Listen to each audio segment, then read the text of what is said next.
La gente de fe cambia el mundo. La incrédula lo mantiene como está. Dile a tu problema que tienes un gran Dios. Desde niño tuve una pasión especial por los deportes, dice José Luis. Anhelaba ser periodista deportivo. Me encerraba en el dormitorio e imaginaba estar en el Estadio Mundialista de Rosario Central relatando el partido de mi club favorito. Con el tiempo, mis sueños se hicieron añicos. Personas amigas me llevaron a reflexionar acerca de las pocas posibilidades de trabajo que tendría si elegiría esa profesión. En aquella época no existían todos los medios de comunicación de hoy en día. Con decirte que en la ciudad donde crecí no había siquiera una emisora radial. Las FM no eran populares. Solo se escuchaban las de amplitud modulada, AM, y programas a través de onda corta, pero solo de noche y con poca nitidez. Dada esa realidad, escogí estudiar Derecho, pero lo hice por los motivos equivocados. Quería ser el mejor y más reconocido abogado y ganar mucho dinero. Sin embargo, esas aspiraciones poco altruistas cambiaron rotundamente el día que me encontré con Dios. Es cierto que terminé los estudios y obtuve el título, pero solo lo hice por testimonio. No quería trabajar como abogado, quería servir a Dios tiempo completo. Tenía una avidez especial por estudiar las Escrituras, al punto que me inscribí en el seminario teológico. Pronto comencé a sentirme en deuda con Dios. Quería predicar a los 4 vientos y compartir todas y cada una de las revelaciones y enseñanzas que estaba recibiendo, pero no tenía oportunidades. Entonces empecé a hacer algo más.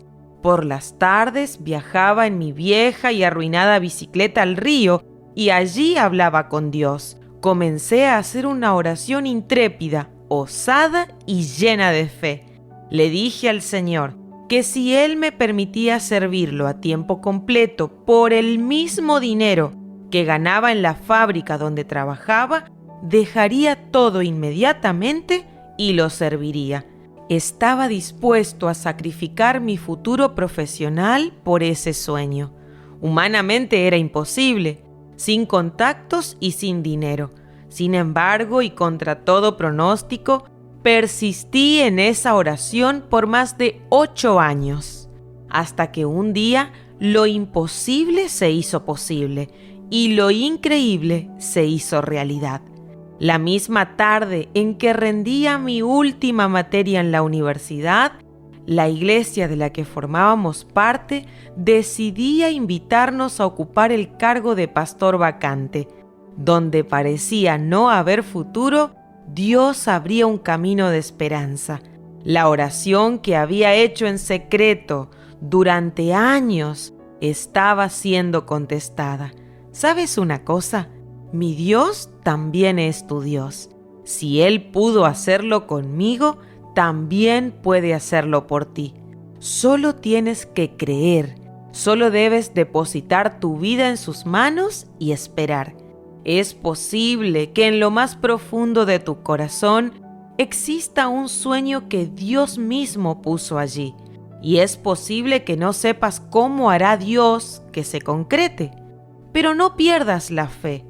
Cuando la hora de Dios llegue, cuando Él diga que tú debes ser promocionado, nada ni nadie te detendrá. Las fuerzas del mal no podrán impedir la bendición de Dios. Él es quien da el ascenso, promueve, prospera y quien hace que avances en la vida. No importa lo adversa que parezca la realidad. No importa cuántas personas te digan que no podrás lograrlo. Si te mantienes en el camino de la obediencia, si glorificas a Dios en toda circunstancia y no te dejas vencer por la adversidad, Dios abrirá fuentes de bendición que ni imaginas y hará que alcances sus promesas. Ese es mi Dios, ese es tu Dios. No existe nada que agrade tanto a Dios como la fe, y nada tan ofensivo como la incredulidad. Tanto la fe como la incredulidad se expresan mediante las palabras. Cuando el ángel le anunció a Zacarías que tendría un hijo, él dijo: imposible, soy demasiado viejo. Lucas 1:18. En cambio, cuando se le informó a María que concebiría del Espíritu Santo, ella dijo: yo soy esclava del Señor, que Dios haga conmigo como has dicho. Lucas 1:39. El lenguaje de Zacarías estaba vacío de fe porque se miraba a sí mismo y a sus limitados recursos. En cambio, María se enfocó en Dios y en sus ilimitadas riquezas. Ella no tenía la experiencia de Zacarías, pero tenía fe. Y tenía fe porque miraba a Dios. ¿Lo ves? El poder de un creyente no radica en sus fuerzas o talentos, ni siquiera en el tamaño de su fe, sino en Dios. No es la gran fe que te hace un vencedor, sino la fe en un gran Dios. ¿Qué otro ejemplo tenemos de un lenguaje incrédulo? El de los israelitas. Salieron de Egipto y empezaron a murmurar. Éxodo 14:12. 3 días después de haber cruzado el Mar Rojo, la gente se quejó. Éxodo 15:24. Y 3 semanas después, toda la comunidad de Israel se quejó. Éxodo 16:2. La queja se había vuelto un estilo de vida. Rezongaban por todo, hasta por el alimento que les caía del cielo. Detestamos este horrible maná. Números 21:5. Qué cosa deshonrosa es la queja. Con razón el corazón humano es llamado corazón malo de incredulidad, siempre dispuesto a apartarse del Dios vivo. Hebreos 3:12. Llama la atención el lugar donde murmuraron, refunfuñaron, rezongaron en sus tiendas. Salmo 106:25. ¿Y qué sucedió? Dios se enojó. Deuteronomio 1:34. Cuidado, porque las cosas que decimos o hacemos a escondidas son las que Dios tiene en cuenta para bendecirnos y también son las que nos descalifican para la promoción divina. La segunda cosa que llama la atención es el interés manifiesto de los israelitas por volverse a Egipto. Números 14:4. ¿No era mejor estar con Dios en el desierto que en Egipto al servicio de Faraón? Pese a todos los milagros que vieron, nunca le creyeron a Dios. ¿Hasta cuándo se negarán a creer en mí, a pesar de todas las maravillas que he hecho entre ustedes? Números 14:11. ¿No tenemos la misma tendencia a la desconfianza? Nos cuesta mucho creerle a Dios. ¿Y cuán fácilmente le creemos al diablo? ¿Cuánto sufrimiento, miseria y degradación ha sufrido el hombre por haber oído la voz de Satanás? Y no obstante, jamás oirás que alguien se queje por servirlo. Nadie está decepcionado del país de las tinieblas, ni interesado en escapar de la nefasta influencia del faraón. Una pequeña dificultad en el camino de la fe y ya estamos quejándonos de Dios. Olvidamos 10,000 bendiciones delante de la más pequeña privación. Los israelitas suspiraban por Egipto y codiciaban sus frutos, pero nunca dijeron algo acerca de los golpes de los capataces o de la fatiga en los hornos de ladrillos. A menudo sucede eso con nosotros.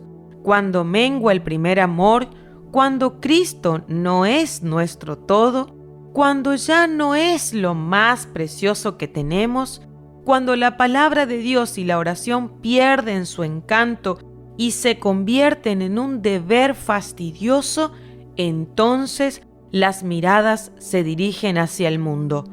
Luego el corazón sigue a las miradas y al fin los pies siguen al corazón.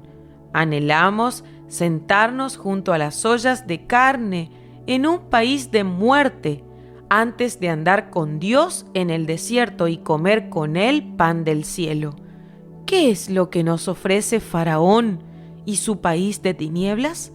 Solo migajas, miserias, sufrimiento y degradación. Y aún así los servimos y poco nos quejamos. Nuestra fe es débil cuando debería ser fuerte, intrépida y vigorosa. Nada refresca y deleita tanto el corazón de Dios como una fe audaz. Hebreos 11:6. Por lo tanto, basta de quejas. Dios ha prometido estar con nosotros, cuidarnos y suplir todas y cada una de nuestras necesidades. ¿Lo puedes creer? ¿Crees que el todopoderoso Dios, creador y sustentador de todas las cosas, ha tomado sobre sí la tarea de estar contigo y suplir tus necesidades? Una cosa es abrazar la teoría de vivir por fe y otra cosa muy distinta es vivir esa vida. A menudo nos engañamos con la idea de que estamos viviendo por fe, cuando en realidad nos apoyamos en algún sostén humano que tarde o temprano terminará por ceder. Profesamos depender solo de Dios, cuando el hecho es que nos sentamos junto a los manantiales humanos, buscando algo de ellos. No pongas tu confianza en la criatura. Malditos son los que ponen su confianza en simples seres humanos.